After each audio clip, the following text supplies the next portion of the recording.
Bonjour Ilana, bonjour à toutes et à tous. À propos des Tehillim, des psaumes, qui sont soit des louanges, des chants, des prières, des demandes, ou des remerciements à Hachem, on voit qu'il y a plusieurs modes de lecture sur les psaumes, sur les Tehillim.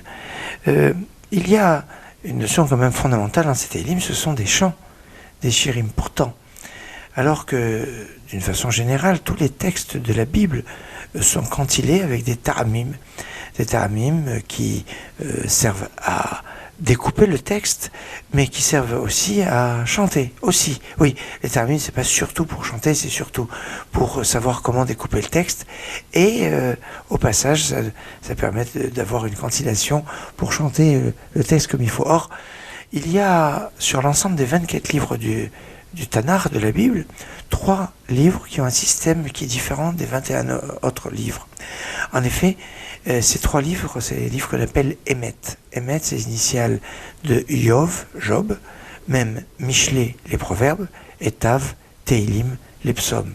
Ces 3 livres ont un système de ta'amim complètement différent des 21 autres livres. Alors c'est vrai que on ne lit pas la Torah comme on lit la Haftara, même si le système des ta'amim est le même dans les deux cas.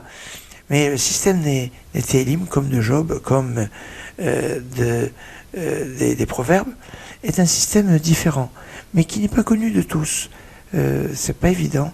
Les personnes qui connaissent les ta'amim des Tehillim, c'est quelque chose d'assez rare. Même il y a des communautés qui ont perdu, dans de nombreuses communautés ashkénazes, on a perdu la tradition de la lecture des Tehillim avec leurs ta'amim, à la différence des autres textes. Mais dans certaines communautés, c'est resté constant. Alors les Tehillim, ce texte qui est cantillé d'une façon particulière, dont on a un peu perdu la trace dans de nombreuses communautés, mais qui reste des chants, des louanges, des prières, des demandes ou des remerciements. Excellente journée.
שופר